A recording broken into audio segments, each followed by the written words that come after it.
Welcome to Split the Defense. Split the Defense. LEAFS Postgame Edition. Split the Defense is presented by LaForest Electrical Contractors. Professional and efficient service since 2004, serving the Kingston and surrounding areas. Alongside co-host Craig Pearce and producer Ted Evans, here's your host, Jordan Webster.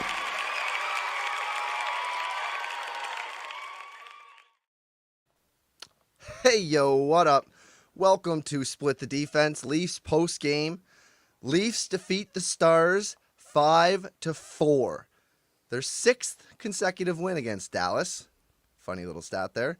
Leafs have now won 4 of 5 and move ahead of Tampa back into third in the Atlantic Division after Tampa loses to the Rangers tonight. The Leafs' power play was going against the Stars, scoring 3 power play goals, and ironically, it was Toronto's Stars scoring all the goals for the Leafs. Again. Take a second, drop a like on this episode, subscribe to our YouTube, rate it 5 stars on whatever podcasting platform you're consuming from. Holy, what a game, CP. We had 2 from Nylander, 1 from JT, 1 from Matthews, 1 from Marner. On the other side was Ben Dodonov again on a penalty shot. Yeah. And then Johnston making us shaking our boots near the end of the game there. So what's your initial reactions to this one, CP? Initial reaction is like the power play definitely kept them in it until the end. And really like saw like that they really wanted this one. I felt like from the get-go, like Willie stood out to me right away, and he was the one to... Did he get them on the board first? Yeah, I think so. I felt like there was a different mindset tonight, and it definitely got shaky. Samsonov, we're still kind of seeing a little bit of shakiness from pucks from distance from him, but it was nice to see that, like, for once, a power play keeps this team in it. Definitely wasn't the greatest 5-on-5, but as long as you're surviving, and staying in it, and like power play is an important part of hockey, and a lot of teams, of the best teams in the league have the best power plays. So I felt like that was kind of it for me, and the Stars showed up and kind of showed why they're paid so much money, really. again we bought offensive depth in the summer, and again it's the Stars showing up, and that's all. You're not really seeing much. My initial reaction to this is Dallas is on the second half of a back-to-back tonight. And it showed. I didn't even know that. I thought at the beginning of the game, oh, shit, Dallas is on the second half of a back-to-back, and this is what it looks like. That's what Wedgwood was in. But then everything went to shit for them halfway through the third. They absolutely ran out of gas. The Leafs took it over. But I'm not going to lie, that 3-3 tying goal had me wondering about this team during this game. I was wondering, like, what are you going to do? Who is it that's going to go? How, and I mean, obviously you've got to make big shakeups, and I don't even know if it's just defenders. Like, you need somebody else to score besides the core 4. You need more people to score. Sammy was good, not great, but there was a lot of the times where you could see Sammy lost his net, and he not just lost his net, he lost the puck. Sorry, my misspeaking. Yeah, I knew what you meant. Looking around. And that's not a good sign from your goaltender, because the puck's over here. Like, I know that I can see it. I have a bird's eye view, and he's in the game. But it's something that I haven't noticed from a lot of other Leafs goaltenders, or a lot of other goaltenders that you watch that you would call elite. And the Leafs need a good goaltender back there. It's something that you don't see from Joseph Woll. It's something that you don't see from Martin Jones. Just these 2 other guys that he plays with this year. And Sammy again losing these pucks, like scaring the living shit out of me. But, you know, he held the minute. And again, it was the Leafs power play that showed up tonight with 3 power play goals to give this game basically the strength that it needed to get to that point in the third period where the Leafs were able to take advantage of a crumbling Dallas Stars team. Yeah, definitely. The one thing about the Sammy thing that's weird to me is that, like, a lot of goalies will lose the puck from time to time, but they like have the mindset to get back into their net and kind of like protect as much of it as possible. Where Samsonov kind of just like wherever he went to make the save, he kind of stays there, and like doesn't return to his net right away, which I find is the weirdest thing. And like he just once in a while looks like he doesn't necessarily belong in the NHL, and you know, other times he shows that like he's one of the most athletic goalies in the NHL. I won't say maybe the best, but definitely athletic. He makes big saves, but yeah, there was a lot more of that tonight, rather than like his last 4 starts or so of the past of like what he was like. Where he's losing the puck in distance. It's just one of those flaws for him. If I'm sure like the blueprint on Sammy, like if they have a scouting report on him, it's got to be just like blue liners, just take shots, because like the odds are one's gonna go in. Like he can't see believe shit from out there. No, like if they haven't figured that out by playoffs, they'll definitely figure it out. So I hopefully he's the backup by then. Hopefully. Yeah. All right, the first thing I want to start off tonight with is Pontus Holmberg getting called on a soft-ass penalty cell job from Duchesne. And then right after, Marchment hits McCabe in the head late, no call. I couldn't believe that one. McCabe was pissed, rightfully so, and he's bleeding all over the place. Like, didn't even get treated when he got back to the bench. Didn't even bother. Didn't give nothing. I don't even know if he used a towel. Like, he's bleeding all over the place. It's in his teeth. Like, he just went full savage. He was so angry, and, like, I get it. I mean, we have a clip here. I don't know if we have it ready for the hit on McCabe here. It was unbelievably disgusting. It was like 2 seconds after, and I mean, Marchment, former Leaf, plays with that edge, but like, oh god, no call on that. I get it if you're not going to call anything, but for this clip that we have here, it's just ridiculous. Right. Boom. Yeah. What? We have a couple times over here. Yeah, let's watch it a couple times. Bam. Oh. I think there's one more. Yeah. One more Okay. Let's see it again. Yeah. So in this clip, we obviously see we see McCabe coming along the boards. He moves the puck. He's watching it. 2 seconds after, you count 1 second. 2 seconds after he's gotten rid of that puck. 1, 2. Oh god. Yeah. Like clearly on the second. That is when he got. That's a very late hit. That's bullshit that they're not going to call that call after calling the stupid little grabby job on Pontus Holmberg. You know, I get it's Matt Duchesne versus Pontus Holmberg. I get there's the whole respect of the veteran to the rookie kind of thing. But like this bull, it's you either call it one way or you call it the other, and that should have been a call for the Leafs, rightfully so.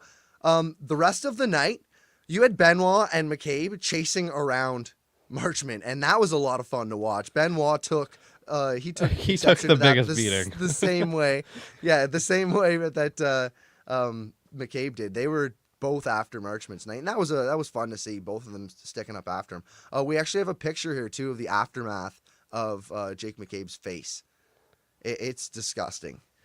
Yeah, the funny part is that like Benoit took a lot of like he took a lot of the brunt of the hits tonight that McCabe was throwing. There's 2 occasions where like one, like the first hit on McCabe or on Marchment, like Benoit just happens to be right behind him. And then like even on a play in front, McCabe tries to get one in on Lindell.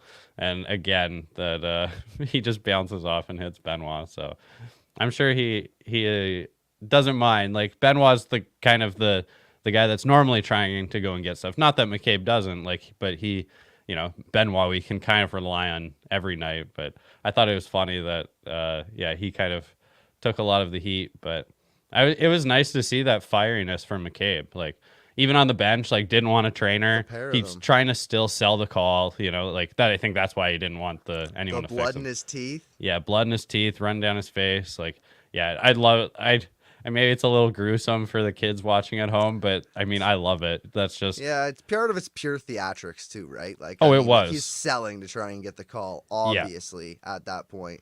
For sure. But and one thing I thought, isn't a play reviewable if there's blood? And I mean, I did hear the broadcast say that the ref went over to the linesman to check if he'd missed anything on that play. Obviously, the linesman said no, because if he thought maybe you might have missed something, there was blood. They should have been able to review that. If like it looked like clear enough to me, it hit him in the head. That's why his visor went down and cut his face. I think that they can only do that for high sticking when they're going to call it a 4-minute high sticking penalty, then they can call it. But if they're not going to call a penalty, they can't review to possibly call one. Like they can review to take it away. So sometimes they just lean on the side of like, hey, we'll call one here because it's so close. Where, I mean, it kind of seems like they should have at least done that, right? Like it was pretty obvious. That was the weird thing. And obviously after the break, Sheldon Keefe goes to get his explanation and he wasn't very happy with it. So I don't know what their explanation could have been. Like it obviously was late. It obviously was to the head. I don't know what else to say than like, they're just blind. Like, yeah, what the fuck? That was just nuts. Yeah. So JT has a 3-game goal scoring streak right now. Good forechecking from JT to start the game. If anybody benefited from that break, it has to be John Tavares, hadn't it? Yeah, I agree. I also think like just from a physicality standpoint, but also mentally, kind of a reset, like you're going into the start of a season, right? And he's always been great to start years. So, I think great for his body. I mean, there was still a couple of shifts tonight where I was like, he's just slow. There's no ifs, ands about it. Like he's just a slow player. Sometimes his feet get going. The whole team is slow. Fair enough. Yeah, it's not a fast team anymore, but yeah, sometimes his feet are going, but it's just like he's just not progressing like someone like Willie would, right? Like sometimes Willie just takes a couple strides and like he's off to the races. But John Tavares though, it's great to see. I mean, it was just about time. He was doing the right things. He plays in front. He was still getting all the tips and chances that just weren't going in. And yeah, I wish that a little bit of his change of luck could rub off on Bertuzzi, but good to see that like the same thing. Yeah, good to see though that like at least our more important player is starting to come back for us. So yeah, so Robertson working hard, working out lately. He's playing well. We'll check in with the natural stats trick here later in the show. But he drew a penalty at the beginning of the game, moving his feet. Yeah. And I just wonder which team he's going to end up scoring 30 goals for next year. Yeah, it's one of these out west teams, I think, is what we're hearing. I guess we'll see. But, if that's how it comes down, I just hope that teams value him like he has the ability to do that. And just like the Leaf fans have like degraded his value so much as a fan base that I don't know if that kind of leaks into what GMs and scouts think about him. But I guess it can't help. But I think that if he was talked about less, then we would probably be getting more for him. But if this team just needs a shakeup, it's just from the bottom 6 down, it's just like guys on a lineup. A few of them I'd like to salvage, but for the most part, it's just like not working. Like I would almost say just try the top lines of the Marlies team and see if that just works. Because I know. Why isn't Alex Steves here? Like, where is Alex Steves? He should be here by now. How many times have we tried that? We've seen Steves so many times now in different stints. This year? I guess it's been he's once. Alex Steves of this year. Like, let's have Alex Steves of this year and give him an actual run. Like, I mean, it's going to be better than whatever the hell is going on down there. We need goals, man, and that guy can score.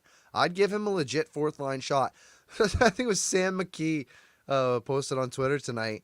He said, the fourth line, they turned the puck into an absolute square. But, hey, at least it was in the offensive zone. There's nobody with hands down there, man. Like, they're so bad. At least quite it's in the the line. offensive zone. I know, he turned it into a square puck. Yeah. Oh, but that's fine. I don't mind if it's a square puck if it's in the other end. And actually tonight their numbers are pretty good. They're best of all the lines. So I mean, it's not like you were gonna put them out there at the end of the third to try and shut things down. But at least they were playing their role tonight.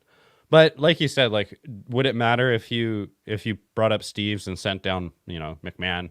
Like, that's not going to matter. And maybe it is at least puts a little bit of like a fire on everyone's butt that, like, jobs aren't safe. But I don't know, I'm trade not them for picks or something and bring the kids up. I don't know. Do Yeah. something. Shake it up. I don't even care at this point. This out west team better take a whole shit ton of these players and very little picks.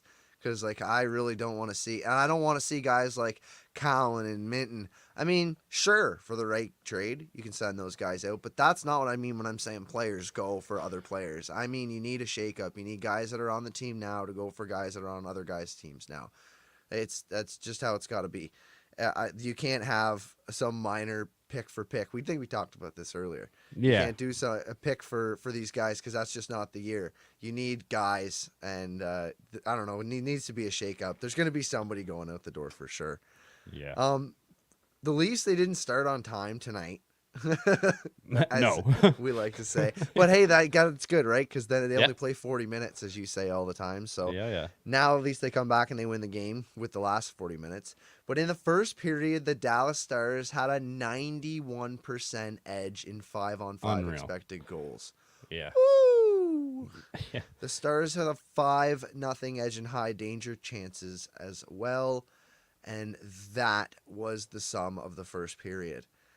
Do you have the shots there? How many shots the Leafs had? Because it wasn't very many. Like they were being outshot by double at one point, and I forgot to record the shot total. But yes, that was like early in the second. Yeah, right. But like in the first though, it was like we were getting towards the end, and they had 4 shots, and like I don't know how many they ended with in the first period, and they had a goal. That was the funny part. It's like 4 shots, and they had a goal. And like it could have been much worse. Then those are the points where I felt like Samsonov is doing his job. Because, like, if that's a goalie, like, doing really poorly, then, like, we're quickly, like, way out of that game. So, like, you at just least... have to be better than the guy on the other side, right? Yeah. And, like, and maybe not just as good, like, close to as good as the guy on the other side. That's all that I really ask for at a Samsonov. Yeah, because, like, we've just seen it be so opposite, like, drastically the other way. So, I just... He did his job tonight, even though it's not like the prettiest of games. A 5-4. I'm not sure any goalie is really happy about that win, but I think that like he did enough. That's for sure. But it was kind of just dreadful 5-on-5. Like Marner, I felt like had some pop in the first period, and Willie as well, obviously.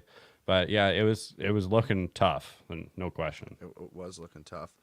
So tough that Sheldon Keefe made a change for the second period. He put McCabe and Lilly together, and then Gio and Benoit was making up the third pairing.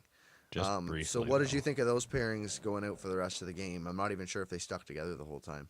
No, they didn't. He went back. Like, it's just he was trying to find a way where he could trust Gio a little bit more out there. And like his, the one way that he could possibly do that is put Benoit with him. But Gio's done. It's tough. I mean, sucks because we love him. Yeah, he's like one of my favorite players on this team.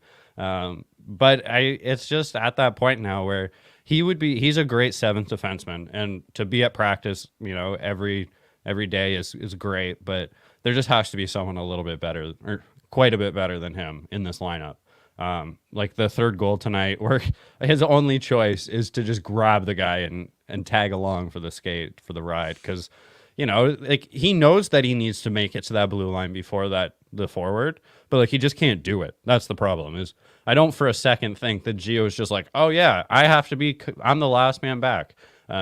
He knows he needs to be there, so it's just a matter of foot speed. And Dadonov has way more. Dadonov, yeah, has way more foot speed. So it's just how it is. I don't know. It's unfortunate, but yeah. Yeah. So we had an awful breakdown of the Leafs PK on the Ben goal, the first goal for the Dallas Stars tonight. They zipped it around. So the Leafs PK is missing Calle Yarncroke and David Kampf right now. Big pieces. And that was a David Kampf face-off win that they needed. That was mentioned in the broadcast. And it's a very good point. That would have been his spot. If he'd have won the face-off, that never would have happened. But it went in like 5 or 6 seconds. Not good. But later in the game, the Leafs took what was their 10th bench minor of the season, which is second most in the league, by the way. That PK had 4 high danger chances. 4. Yeah. That was an unbelievable penalty kill. I don't know if I've seen anything like that in a very long time. A couple of years, maybe last year or 2 years ago, when Marner started killing penalties and all of a sudden we started seeing goals go in instead. Maybe it was when we got Camp for the first time. How many years has he been here now? This is his third year, so it was his first year. So it was his first year. We finally got David Camp, and then we had Ilya Mikheyev, and then everybody was killing penalties and goals were going in. We haven't seen an attempt on the penalty kill like that in a long, long time. The penalty kill this year just hasn't had it figured out. And I wonder if that's a style that maybe the Leafs should be rolling with going forward. If you can't score if they don't have the puck, right? Just offensively, they were strong. It was really cool seeing Matthews and Marner on the penalty kill together. They were connecting, like owning the ice. And it wasn't like, oh shit, the whole time you're watching the power play for the other team. It's like, oh, okay, well, then they have it, and they don't just chip it down. They take it, and they rag it, and they piss around over here, and then they pass it around, and they hold it, and it's pretty cool to watch, and I think it's a better style penalty kill. I mean, more comfortable for me. I think it could be a more effective penalty kill for the Leafs than what they've had so far this season. Yeah, it's interesting. Like, you asked me last game if I missed Kampf and Yarncroke, and I was like, not really, because it wasn't really like a penalty kill heavy game. But tonight was, and there's a lot of our own zone faceoffs that Willie has to take, and obviously he's not as good as Kampf is one of the best in the league at taking faceoffs. So, yeah, that wasn't great, but yeah, that one shift, or I guess a couple shifts, because like Holmberg was in on that too, that really powerful penalty kill. Yeah, that was awesome. Yes. I like the mentality of hold the puck and not just get rid of it as quick as possible. And of course that's something that, you can't do if you're in your own zone. Like, you have to at least have somewhat of a breakout. But there's also the mentality of like, let's try and get one here. And when you put Matthews and Marner on the same line together, like, I think that they try a little bit harder, and it's not like a 5-on-5 shift. Like, they know that they have to step it up. They're going to have to beat, at least one or two players on their own. And they have the ability to do that. That's the most frustrating part, is when the games, when they, choose, or not choose, but just somehow just have the inability to do that. But yeah, they really, I think that they can set a tone for this team. I think it's you're convincing me more and more that Matthews should be the captain, because, just embracing like your leader like that, and those two guys go out and do that. And then, like I said, Holmberg comes out the next shift and holds it in the corner for 10 seconds and gets another opportunity. So yeah, it's a chain effect. And maybe it's like a little bit of scrambling because, you don't have a couple of your PKers that, do it by the book every single time and are good at it. But, like maybe a little bit of, more free flowing is kind of worked out for them. Yeah, well, they've looked good. So if I told you one line won their minutes by expected goals for in the game against the Stars, what line would you think that would be? I mean, is it 5-on-5 only? Yep. Yeah, it's the fourth line, right? Yep. By a landslide, too. By a landslide. Yeah. And it's not even close. Not even close. The fourth line had a expected goals for 75% tonight. 75.05. The next closest was the Nylander line at 49%, Matthews line at 47%, and it just got worse from there. That third line, they're really missing Calle Yarncroke. Man. Yeah, I mean, I hope that they don't go out of the way and go, Calle Yarncroke's going to be our trade deadline ad, Oh my God, don't say that. Fuck, I hate when they do that, but like, it could. The own rental thing. Yeah, I mean, the thing is when Calle Yarncroke's on that line, it wasn't great either. So that's kind of the only thing I'll say is, like, it's a little bit of a liability having Gregor out there on it. Calle at least makes it safe, and you know that someone knows what they should be doing out there. But just a line of Domi, Robertson, and Gregor. Like, I'm just not sure. Like, this is the good old Steve Dangle scream, like, Brad, help me. Because, like, yeah, it's the Sheldon Keefe is screaming, Brad. Yeah, like, he's sitting there on the somebody bench. to play. Yeah, just oh my like, God. help me. Because, like, that's just a line has, like, no identity other than, like, just cross your fingers and hope that they can get a puck on net. But, like, otherwise, it's like, be in your own zone. None of them are really great in their own zone. I don't know. That's where, like, I think if Camp comes back, like, there needs to maybe be a new mentality of what the third line's going to be. And, like, you have David Kampf as your new third line center. Holmberg is your fourth line center. And you know, Calle Yarncroke's still on the right wing, but you need to put someone on the left that knows what they're doing. And it's now a shutdown defensive line. Let's give it back to Keefe. He just can't live or coach a team without one. Otherwise, they just sit on the bench and only play like 10 minutes.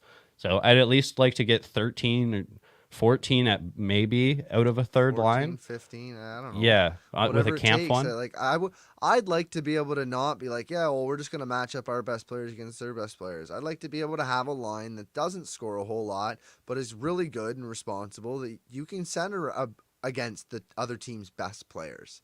You know, maybe a bit of a scoring side doesn't hurt, but I wouldn't expect them to score goals. I'd like that shutdown line as well.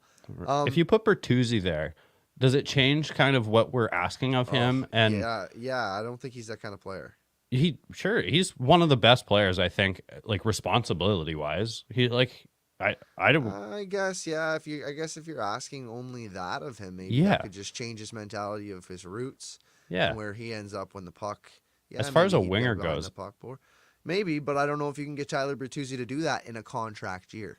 Yeah. Okay. Now you're talking some sense into me, because, yeah, I mean, this is a guy that's on a 1-year contract, and if he was on a longer term deal, maybe that's more realistic. But I mean, you got to do what you got to do. Do you want out of town then?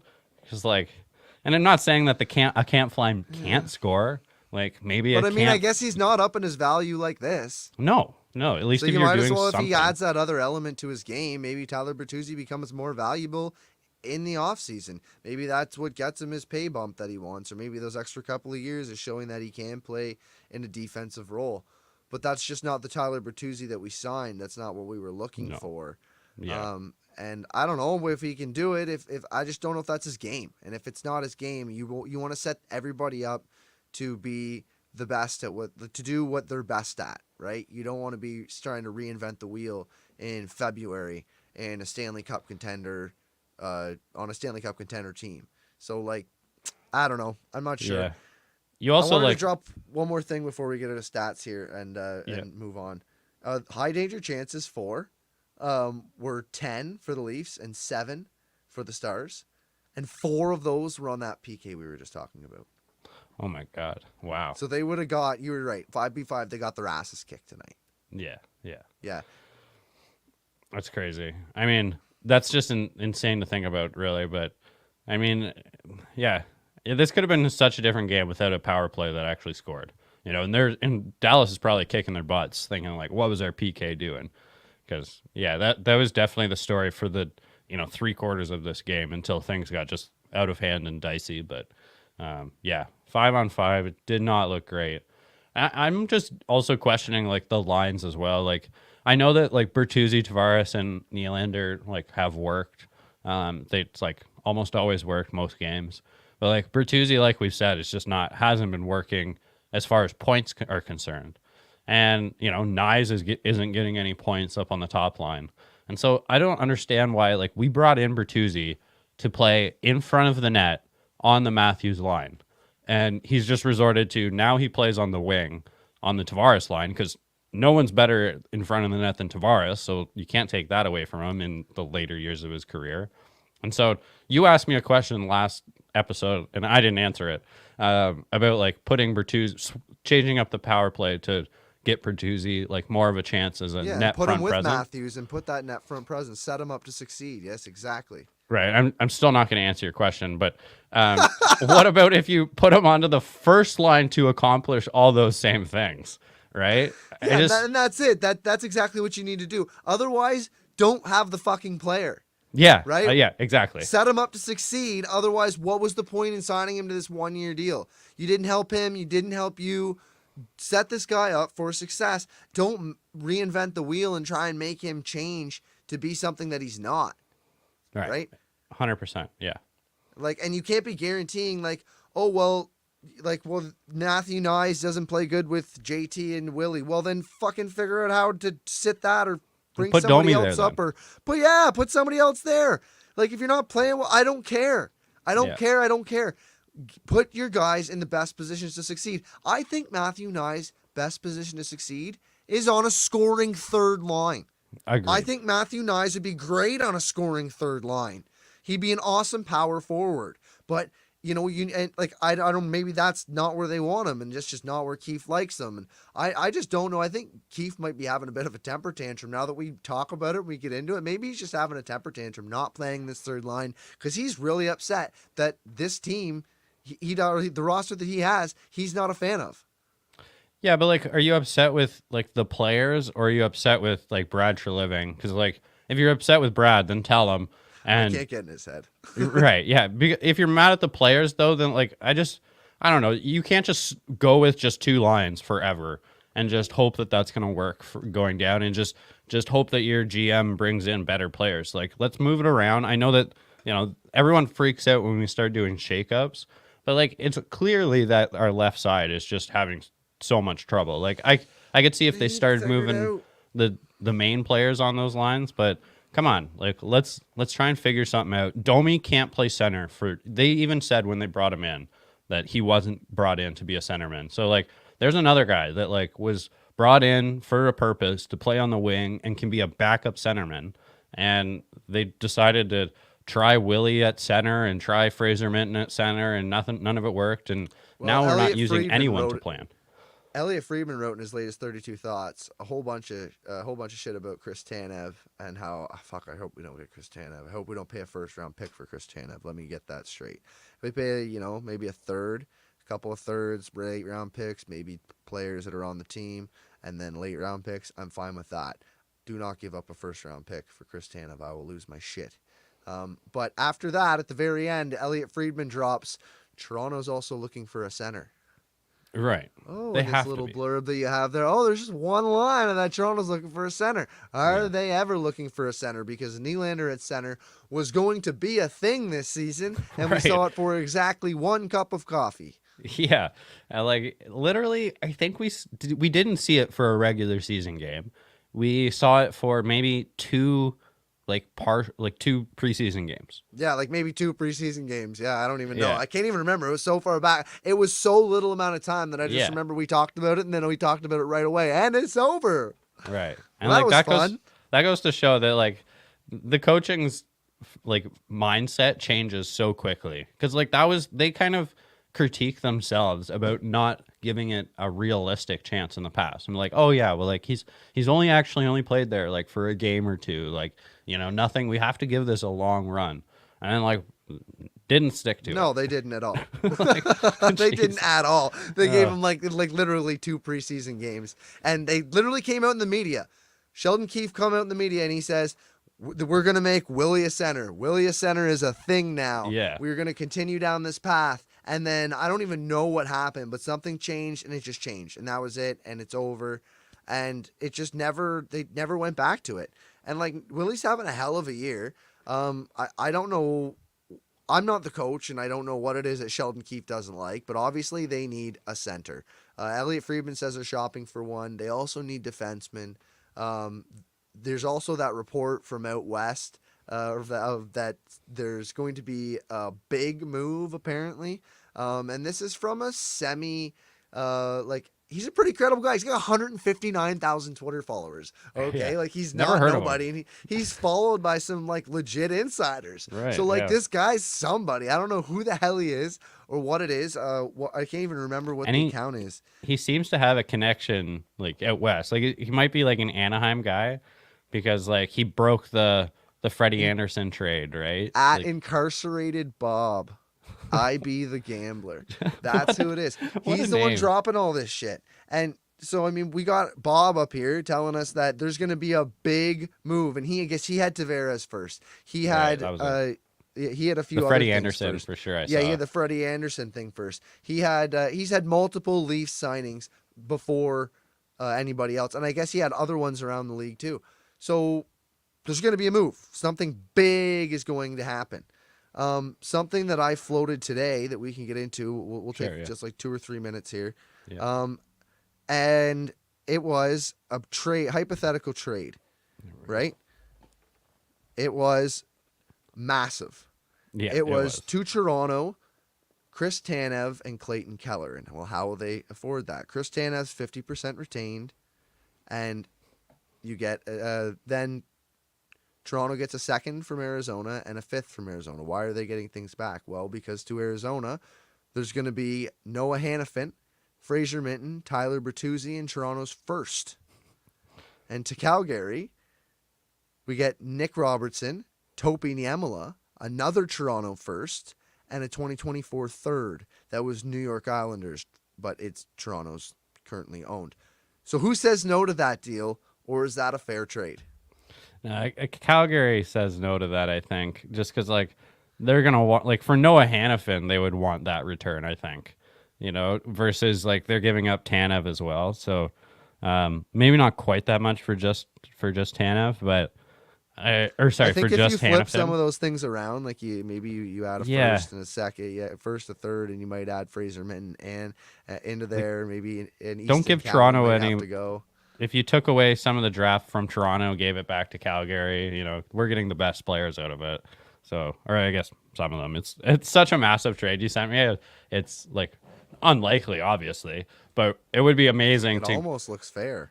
It's like it's very close for like an outlandish massive trade. It's pretty they're close. Going to get for Chris Tanev, they're going to get Nick Robertson and Topi Niemela, and for Noah Hannafin, they're going to get a first and a third.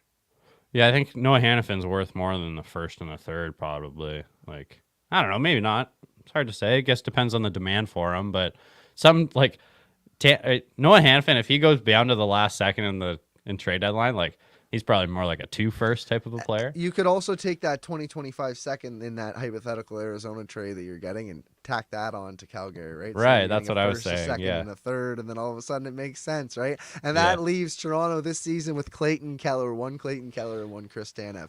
Would you not like it? So I didn't drop this in our chat because like we weren't talking necessarily a lot during the All-Star game or the All-Star weekend, but I was saying in my other chat, like, I want Clayton Keller on this team. Like, he and Matthews just seem to have, I know they've played together like coming up through junior and all that. And so they just have a chemistry. There's no doubt about it. I love seeing them play together.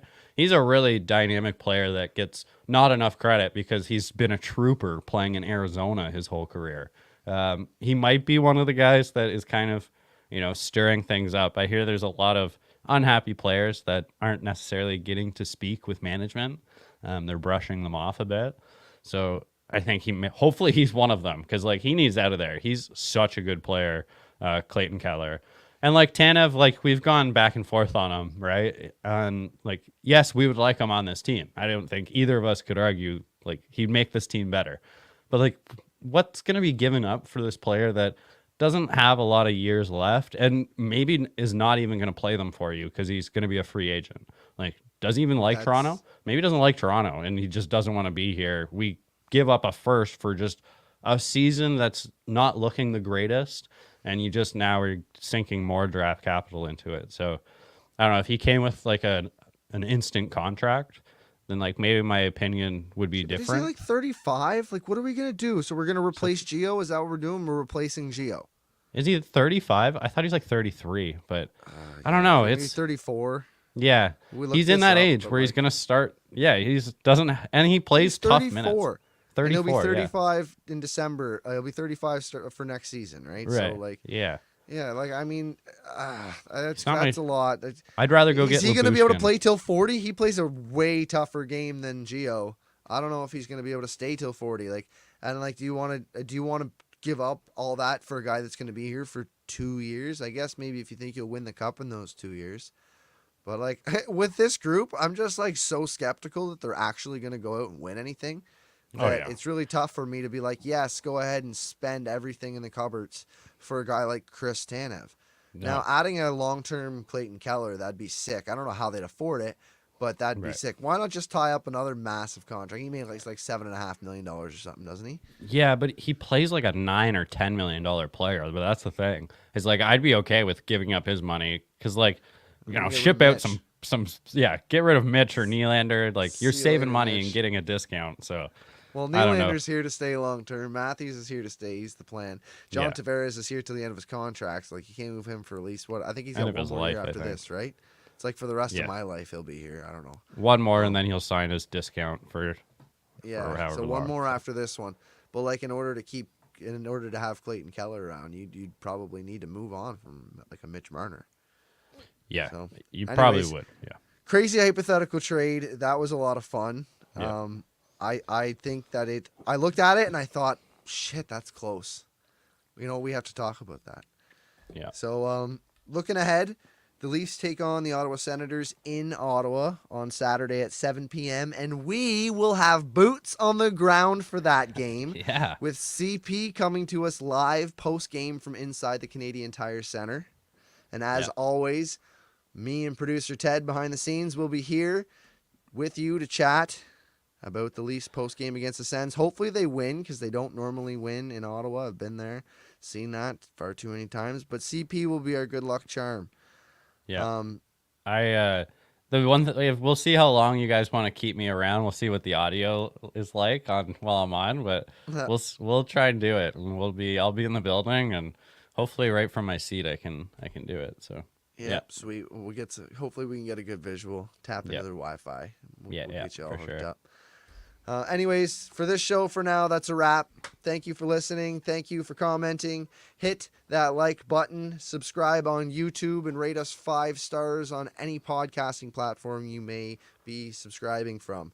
If you really like us, leave us a review. That would be sweet too. Then all your friends will know that we're cool. Find us on X at STDP Hockey and search for Split the Defense on all other socials. Until next time, peace.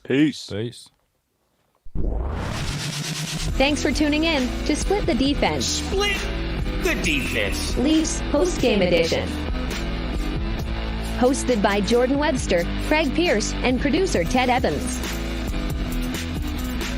Split the Defense is presented by LaForest Electrical Contractors. Professional and efficient service since 2004.